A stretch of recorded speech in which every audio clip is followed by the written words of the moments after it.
অভিবাসন বুঝো তো না? অভিবাসন মানে এক স্থান থেকে অন্য স্থানে গমন করা। ওই অভিবাসন মানে এক স্থান থেকে বসবাসের জন্য কি গমন করাকে বোঝাবে। ধরুন আমি ঠাকুরগাঁয়ে আসে ঢাকায় গিয়ে বসবাস শুরু করছি, আমি নিজেই একটা অভিবাসন হয়ে গেলাম, ঠিক আছে। কিন্তু আমাদের এখানে বলছে নিট অভিবাসন।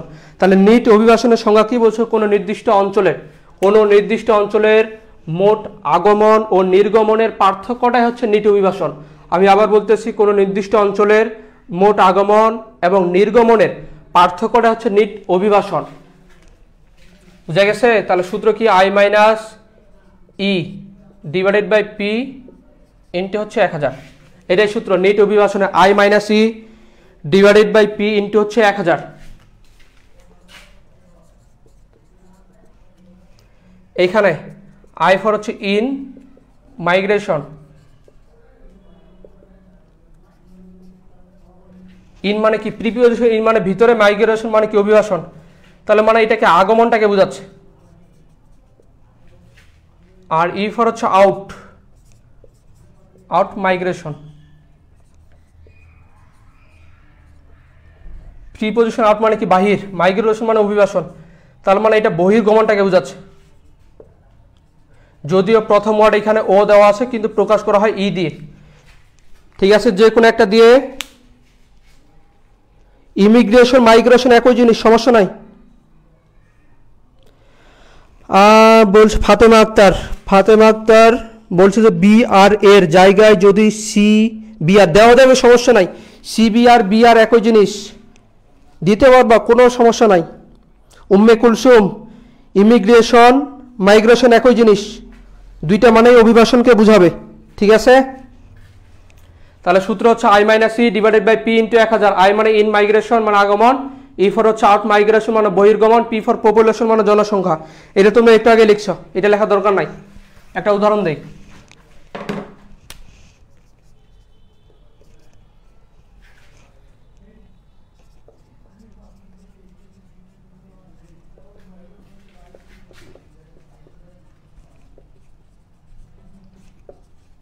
সবাই অঙ্কটা করবা?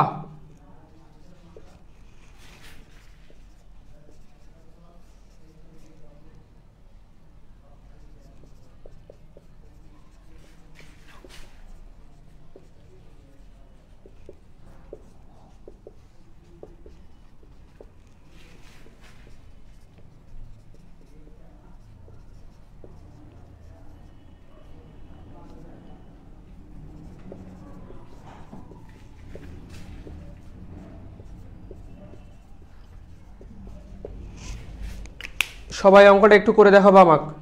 সবাই অঙ্কটা করে উত্তরটা বলবা।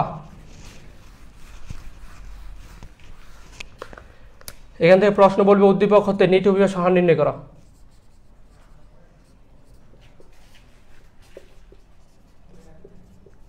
আর তোমাদের এখানে আমি নিট অভিবাসন সূত্র লিখছিলাম না, তোমাদের নিট অভিবাসন হারও চাইতে পারে। এই যে নিট অভিবাসন হার নির্ণয় করো। যখন নিট অভিবাসন হার নির্ণয় করতে বলবে তখন এই যে এন এম আর দিয়ে প্রকাশ করবা। যখন নিট অভিবাসন হার নির্ণয় করতে বলবে তখন প্রকাশ করবা এন এম আর দিয়ে। আর নিট অভিবাসন শুধু বললে এন আই দিয়ে প্রকাশ করবা। অঙ্কটা সবাই করবা। সাকিবুর ই হবে নাকি ও হবে? ই ও যে কোনো দুইটার মধ্যে যে কোনো একটা দিতে পারবা। জয়তুন্নাহার ই দেওয়া যাবে, ও দেওয়া যাবে। তবে তোমাদের অক্ষরপত্র বইয়ে তোমাদের ই দেওয়া আছে, ওইটা তোমাদের এমসিকিউতে দেওয়া আছে, তাহলে ই দিয়ে মনে রাখিও। ই দিয়ে মনে রাখলে তোমাদের এমসিকিউতে কাজে দিবে। মিস্টার রিয়ামণি 14.99 গুড, অঙ্ক করে ফেলছ? ঠিক আছে। তাহলে সূত্র কি লিখছিলা? I minus E divided by P into হচ্ছে 1000। I মানে কি? ইন মানে ভিতরে, আগমন কত ছিল? 15000 মাইনাস ই ফর কি? নির্গমন মানে বাহির যেটা হয়ে গেছিল, তাহলে 17000। নিচে হচ্ছে মোট জনসংখ্যা কত দেওয়া আছে? 14 কোটি। নিচে 14 কোটি ইন্টু হচ্ছে 1000। তাহলে ক্যালকুলেশন করলে উপরে মাইনাস কিন্তু 2000, ঠিক আছে। নিচে হচ্ছে 14 কোটি গুণন হচ্ছে 1000। ক্যালকুলেশন করলে কত আসছে? রিয়ামণি আলাদা, ফাতেমা আক্তার উত্তর আলাদা কেন আসতেছে? NI 0.012। রিয়া মনে আরেকবার করো।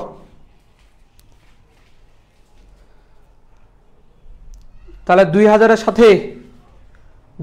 সাথে 1000 গুণ করে 14 করে দিয়ে ভাগ দিয়ে দাও, তাহলে উত্তর চলে আসবে 0.142। ঠিক আছে, তরু ইসলাম ঠিক আছে। উম্মে কুলসুম 1499। কি রে উম্মে কুলসুম কি করছো? উম্মে কুলসুম মনে হয় ভুল হয়েছে তোমার।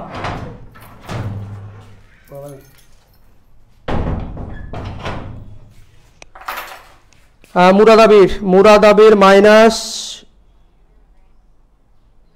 0.142 0.0142 নাকি? তাহলে উত্তর আসছে কি মাইনাস -0.0142। এটা হচ্ছে উত্তর নাকি? সবার উত্তর আসছে না? ঠিক আছে, সামিয়ার সাথী ঠিক আছে, মুরাদাবি ঠিক আছে, সুশান্ত পাল, সুশান্ত ভুল হয়েছে কোথাও, ঠিক আছে সুশান্ত ভুল হয়েছে। সীমানা ঠিক আছে মনে হয় 0.042, ঠিক আছে সীমানা ঠিক আছে। সুশান্ত পাল ভুল হয়েছে। সামিয়ার সাথী ঠিক আছে, মুরাদাবি ঠিক আছে, জান্নাতুল ফেরদৌস ঠিক আছে। তাহলে -0.0142 মাইনাস হবে, কিন্তু 15,000 থেকে 17,000 বিয়োগ করলে মাইনাস হবে, এখানে 2000 অবশ্যই মাইনাস হবে। যেটা থাকবে ওটা বসাবা, প্লাস থাকলে প্লাস, মাইনাস হলে মাইনাস। টি এ টানি আফরিন ঠিক আছে, সবার ঠিক আছে আশা করি। সুশান্ত পাল আরেকবার যাচাই করে নাও। দেখো এটা দিয়ে তোমাদের ঘ নাম্বার কিন্তু প্রশ্ন আছে। এখানে যদি মাইনাস মান আসে, বলছে উম্মে কুলসুম ঠিক আছে। এবার যদি নিট অভিবাসন হারের ক্ষেত্রে নিট অভিবাসন ঘ নাম্বারের কোশ্চেন, কিন্তু যাদের হচ্ছে অক্ষরপত্র বই আছে সম্ভবত 3 নাম্বার সিকিউটা, যাদের অক্ষরপত্র বই আছে 3 নাম্বার সিকিউটাতে ঘ নাম্বারে বলছে যে উদ্দীপক হতে নিট অভিবাসন হার নির্ণয় করে দেশটির আর্থসামাজিক অবস্থা বর্ণনা দিতে বলছে। তাহলে নিট অভিবাসন হার নির্ণয় করার পরে আর কি, নিট অভিবাসন হার এভাবে নির্ণয় করবা, করার পর এখানে দেখবা এখানে উত্তরটা যদি মাইনাস আসে, অর্থাৎ NMR এর মানটা যদি কি হয় ঋণাত্মক হয়, মানটা যদি কি হয় ঋণাত্মক হয়, অর্থাৎ নিট অভিবাসনের মানটা যদি ঋণাত্মক হয়, তাহলে দেশটা অনুন্নত দেশ বুঝাবে। এই যে অনুন্নত দেশ, অর্থাৎ দেশটির আর্থসামাজিক অবস্থা ভালো নয়। উত্তরটা যদি কি আসে মাইনাস মান আসে, মাইনাস মান হইলে আর্থসামাজিক অবস্থা দেশটার ভালো না, এই যে অবস্থা ভালো নয়। কথা কি বোঝা গেছে? নেট অভিবাসন হারের ক্ষেত্রে উত্তরটা যদি কি আসে ঋণাত্মক মান আসে, তাহলে দেশটা অনুন্নত দেশকে বুঝাবে এবং আর্থসামাজিক অবস্থা ভালো নয়। অক্ষরপত্র বইয়ে তোমাদের ঘ নাম্বার কোশ্চিনটা পাবা 3 নাম্বার সিকিউ সম্ভবত। আবার মানটা যদি কি আসে ধনাত্মক আসে, অর্থাৎ NMR সমান সমান যদি কি আসে ধনাত্মক মানটা আসে, ধনাত্মক যদি হয় তাহলে দেশটাকে বুঝাবে কি উন্নত দেশ। মানটা যদি কি আসে আবার ধনাত্মক মান আসে, তাহলে দেশটা হবে উন্নত দেশ। আর আমরা জানি যে উন্নত দেশের আর্থসামাজিক অবস্থাটা কি ভালো, তাহলে বুঝাবে আর্থসামাজিক অবস্থা ভালো। বুঝা গেছে? উন্নত দেশ বা আর্থসামাজিক অবস্থা ভালো। কথা কি ক্লিয়ার হয়েছে? তাহলে নিট অভিবাসন হারের মানটা